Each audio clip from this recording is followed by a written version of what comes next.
किस भाषा में समझाना पड़ेगा तुझे?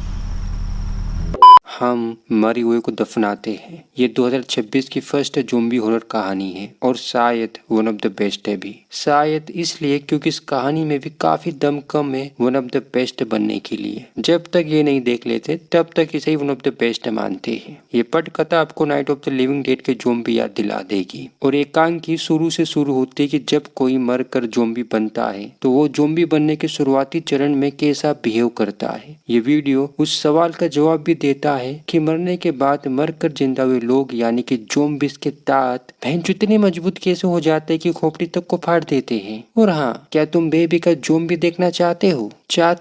देखो, नहीं, अभी नहीं, अभी ये सुनो। ये पूरी कहानी स्टार वार की चहेती बेबी कटिंग रखकर मेरा दिल चुराने वाली युवा के इर्द गिर्द विकसित होकर फैलती है।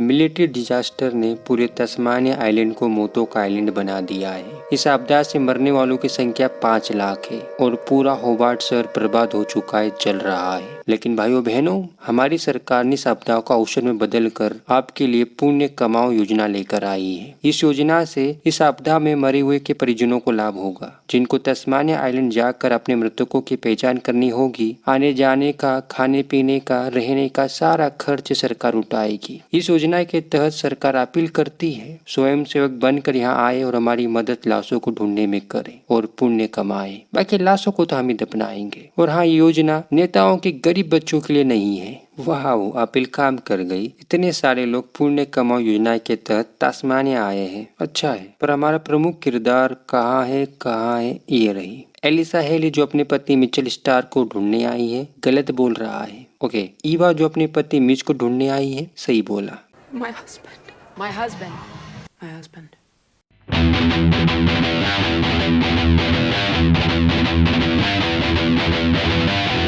नियम बोलता है कि एक घर में 2 जन जाएंगे, तो ईवा अपनी लेडी पार्टनर के साथ द स्मिथ फैमिली निवास में आती है। स्टीवन स्मिथ छोड़ो, ईवा अपने साथी के साथ घर की सीआईडी की तरह छानबीन करने लगती है। ईवा पर्दा हटाती है, कुछ तो गड़बड़ है और हमें दिखती है पहली लाश। पूरी स्मिथ फैमिली मृत्यु की ताशी बन चुकी है। यह भयानक मंजर देखकर ईवा के पार्टनर की हवा टाइट हो जाती है दोस्तों, तो वो ईवा को छोड़कर चली जाती है। अब ईवा को एक नया पार्टनर चाहिए। ख्वाहिश पूरी हुई, मिल गया गरीबों का जैक स्पैरो, जिसका नाम क्ले है। यार, ये अंग्रेज लड़का लड़की हर मूवी में ऐसे नैन मटक्का मिलाते जैसे अब इनका टाका भिड़ने वाला हो। खैर छोड़ो, हमें क्या। ईवा अपने नए नवेले पार्टनर के साथ एक बार फिर से पुण्य कमाओ कार्य में लग जाती है। ईवा के थ्रू हमें जितनी भी डेड बॉडीज दिखती है या दिखाई जाती है, सभी की सभी ज़ॉम्बीज़ की तरह दिखती है। एक भी नॉर्मल बॉडी की तरह नहीं दिखती। Interesting, very very interesting. इस खाते पीते घर की लड़की से मिली है। ज़ॉम्बीज़ मूवीज में खाते पीते ज़ॉम्बीज़ दिखाने का trend night of the living dead movie ने चालू किया था। 2025 की one of the best zombie horror movie 28 years later में भी खाते पीते ज़ॉम्बी दिखे थे और 2026 की इस मूवी में भी। मतलब ट्रेंड कंटिन्यू हो रहा है। क्ले और ईवा एक और घर में आते हैं और इन्हें यहाँ जो मिलता है वो अकल्पनीय है। क्या मिला? एक डेड बॉडी जो जिंदा है, जो ईवा को घूर रही है। क्ले इसकी सूचना कुछ इस तरह आर्मी को देता है।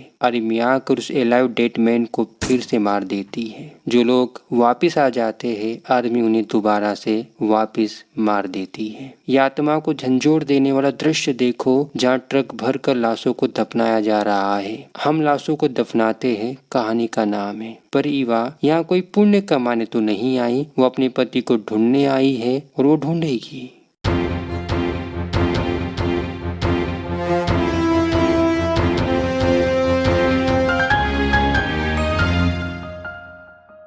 ईवा का पति मीच होबार्ट के दक्षिणी तट पर स्थित स्नो रिसोर्ट में मीटिंग करने गया था और फिर ये आपदा आ गई। ये रिसोर्ट ईवा जहाँ भी है वहाँ से 200 मील दूर है। और सुनो, इस मिलिट्री डिजास्टर ने जहाँ सबसे ज्यादा तबाही मचाई वो होबार्ट शहर है, जो कि अभी भी जल रहा है। इसीलिए वहाँ जाना पूरी तरह से प्रतिबंधित है। 200 मील दूर है, पूरी तरह से प्रतिबंधित है। पूरा होबार्ट शहर जल रहा है और कुछ अनजान से खतरे। तो एक अकेली नारी ईवा इन सभी चुनौतियों को कैसे कड़ी की पार, चलो देखते हैं। ईवा और क्ले तिबारा एक और घर में आते हैं। क्ले आगे निकल जाता है पर ईवा को कुछ महसूस होता है।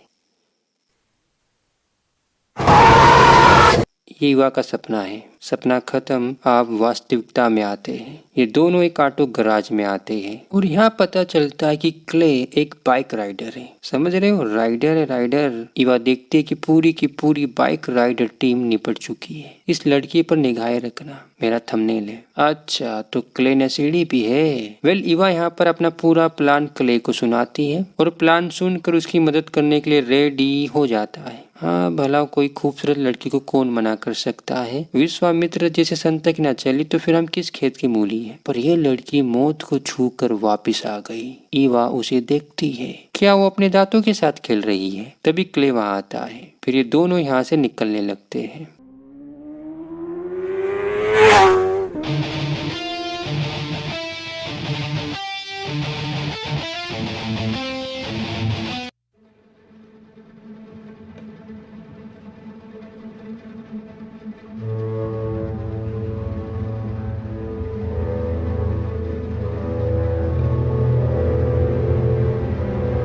ये दोनों यहाँ पर बाइक स्टॉप लेते हैं ताकि कुछ देर उनके शरीर आराम कर सके। ईवा यहाँ पर क्ले को मसाज देती है। भाई का कंधा दुख रहा है। एक्चुअली ईवा मसाज थेरेपिस्ट है। अच्छा, ये तेरा क्लिनिक कहाँ है, जरा एड्रेस देना, मैं अभी आता हूँ। यहाँ से इंसो रिजोर्ट 19 मील दूर है। मतलब भेंचो, इसने 181 मील 4-5 घंटों में ही कवर कर लिया। यार तो काफी हेवी राइडर निकला बे। यार अभी तक कोई बाधा नहीं आई ना, है ना। लो, जोम्बी का रूप लेकर आ गई। ये वाला जोम्बी खुकार लग रहा है जो इन दोनों पर हमला करना चाहता है, पर उससे पहले उसे आर्मी ऑफिसर निपटा देता है। पर समस्या अभी खत्म नहीं हुई दोस्त, क्योंकि आर्मी ऑफिसर है, क्योंकि ये दोनों दक्षिणी क्षेत्र में है जो पूरी तरह से प्रतिबंधित है। तो इन दोनों पर कानूनी कार्रवाई तो होगी। पर यहाँ पर एक अजीब बात होती है कि आर्मी ऑफिसर ईवा को एक रूम में लॉक करके केवल क्ले को अपने साथ ले जाता है। क्यों?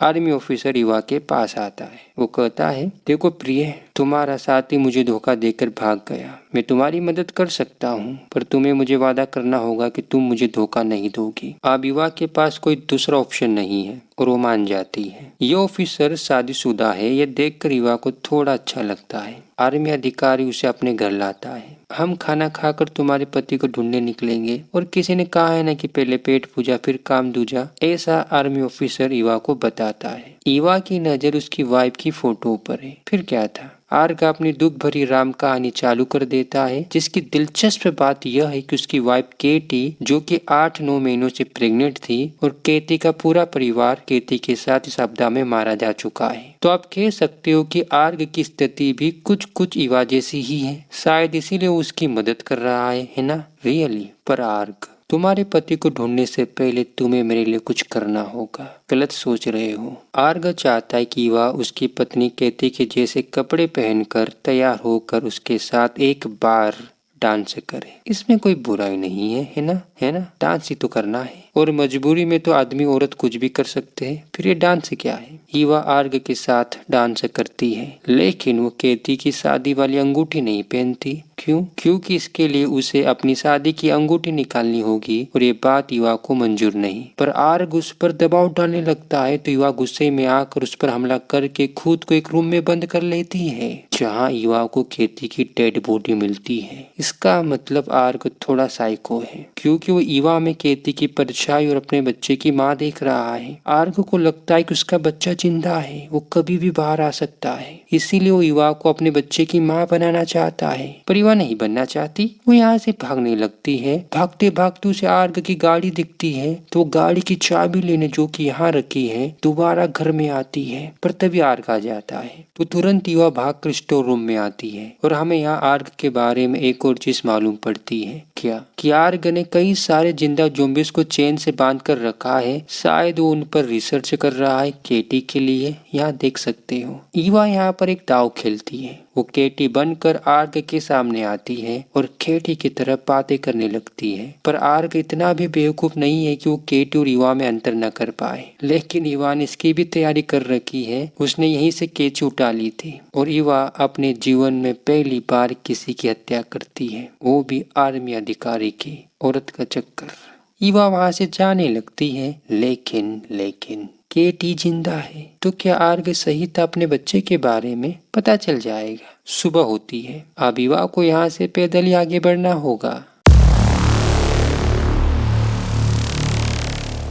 ईवा कपड़े बदलकर, कुल्हाड़ी लेकर, रुक जाना नहीं तू कहीं हार कर, गाना मन में गुनगुनाते हुए आगे बढ़ रही है। ये ओभाट का दक्षिणी तट है जिसे हुड ब्रिज कहते हैं। ये क्या नाव है? देखो, मंजिल की ओर आगे बढ़ोगे तो कठिनाइयां तो आएगी। युवा कोई ले लो, कठिनाई उसके पीछे है। पहले तो हम सभी कठिनाइयों से भागने की कोशिश करते हैं, जैसे कि युवा कर रही है। हम सब भी यही करते हैं, पर किसी ने कहा है कि मंजिल उन्हीं को मिलती है जो कठिनाइयों का सामना कर उन्हें हराते हैं। बस यही बात युवा को क्लिक हो जाती है और वो ज़ॉम्बी को निपटा देती है। युवा को चलते चलते ऑलमोस्ट एक पूरा दिन होने वाला है, तो युवा आराम करने के लिए, रात बिताने के लिए गाड़ी चुनती है। चल चल कर उसके पैरों में छाले पड़ चुके हैं। बेबी इतना मत चला करो, क्रीम कहाँ है, वो लगा दूं? हाँ, ये भी लगा लो, इससे भी काम चल जाएगा। अब यहाँ से इंसो रिजोर्ट 6 मील दूर है, यानी कि आज बेबी 13 मील चली, यानी कि मेरी बेब कल तक पहुँच जाएगी। परंतु इसी रात में बड़ा ही एक हृदय विदारक दृश्य आता है। सुनो, एक ज़ॉम्बी जो मौत की नींद से जागता है। ईवा आवाज सुनकर बाहर आती है और वो क्या देखती है? वो देखती है कि एक ज़ॉम्बी जो कब्र खोद रहा है। शायद उसमें कहीं इंसानी इमोशन बाकी है। वो अपने परिवार के लिए कब्र खोद रहा है। ईवा उसकी मदद करती है उसके परिवार को दफनाने में। इसके बाद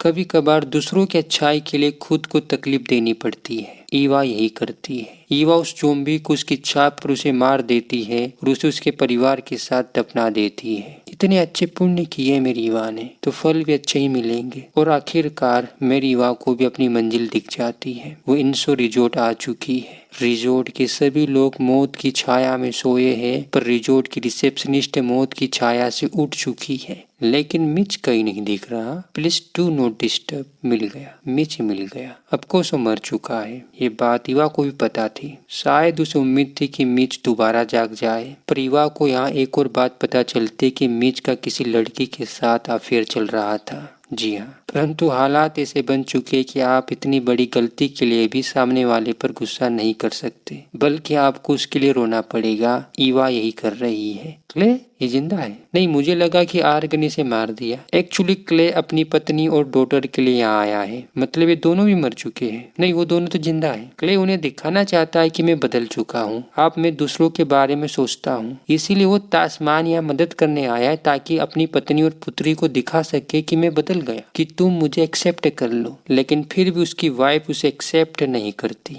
तो ये थी क्ले की दुख भरी स्टोरी, जिसमें पत्नी पुत्री दोनों हैं, पर वो दोनों उसके साथ रहना नहीं चाहते। कहते हैं ना, दुख में मजे लो या दुख के ही मजे लो। ये दोनों यही करते हैं। खूब पार्टी करते, खूब पीते हैं। देख ट्रम चाचू, आके खोल के देख, तेरे ही लोग नशेड़ी है। भाई वह बदल गई। वो अब एक बार भी ज़ॉम्बी को मारने से पहले नहीं सोचती, बहुत ही बुरी तरीके से मारती है। सुबह ईवा जाग कर एक फोटो को देखती है और उसी फोटो के अनुसार अपने पति मिच का अंतिम संस्कार करती है। मानो या ना मानो, हमारी अंतिम संस्कार की पद्धति बेस्ट है। मरकर जिंदा होने का सवाल ही नहीं खड़ा होता। खैर, ये दोनों यहाँ से जा रहे हैं, बट एक ट्विस्ट बाकी है। रास्ते में इन दोनों को केटी मिलती है, जिसका पेट आप नॉर्मल है। शायद केटी ईवा से कुछ कहना चाहती है और शायद ईवा वो बात समझ गई, इसीलिए केटी वहाँ से चली जाती है। एक आवाज आती है, ईवा उस ओर भागती है। ईवा यहाँ आती है, उसे केटी का बेबी मिलता है। मेरी बेबी। ईवा केटी का बेबी उठा लेती है। मतलब कि आर्ग सही था कि उसका बेबी जिंदा है। आर्ग मेरी बेबी को अपनी बेबी की माँ बनाना चाहता था और आखिर में यही हुआ। बेबी और युवा को दिखाती हुई एक कहानी अपना समापन करती है। तो दोस्तों, यहाँ पर कौन सा अलंकार है? दोस्तों, यहाँ पर बेबी अनुप्रास अलंकार है, क्योंकि बेबी शब्द यहाँ पर कई बार आया है। सवाल है, आखिर युवा इतने सारे कष्ट उठाकर सिर्फ अपने पति मिच को देखने आई थी या उसका अंतिम संस्कार करने आई थी? जवाब है गिल्ट, पछतावा। युवा ने किसी के साथ हुकअप किया था। क्या यार युवा, मैं तेरे को सती सावित्री समझ रहा था। सिट। और ये बात युवा मिच को बताए उससे पहले मिच होवार्ड शहर चला जाता है। ईवा की गिल्ट उसे यहाँ खींच कर लाती है ताकि वो मिच के सामने अपनी गलती कन्फेस कर सके। ये कुछ ऐसा है कि आप सामने वाले से बहुत प्यार करते हो, लेकिन कभी कभार आप वासना के सागर में बहकर गलती कर देते हो। फिर आप पछतावे की आग में जलते हो और उसे शांत करने का एक ही तरीका है, अपनी गलती मानो। और ऐसा ही कुछ ईवा के साथ था, पर उसके पति ने भी तो उसे धोखा दिया। बस यही चीज मुझे इस कहानी में थोड़ी अटपटी लगी। शायद राइटर ने कोशिश की ईवा के कार्य को जस्टिफाई करने की, क्योंकि ईवा जिस तरीके से मिच को ढूंढ रही थी, इसका एक ही मतलब था कि सामने वाला आपको बहुत प्यार करता है, आप पर बहुत ज्यादा ट्रस्ट करता है, आपके प्रति पूरी तरह लॉयल है। इसके बावजूद आपने उसे चीट कर दिया, तभी ईवा जैसी गिल्टी पैदा होगी। हाँ पता है मुझे, प्यार भी कुछ भी करवा सकता है, पर ईवा को देखकर बार बार लगता है कि उसे किसी बात का अफसोस है। लेकिन राइटर ने लास्ट में मिच को चीटर बना दिया। मैं भी अपने मुख्य पात्र ईवा को सही ठहराने के लिए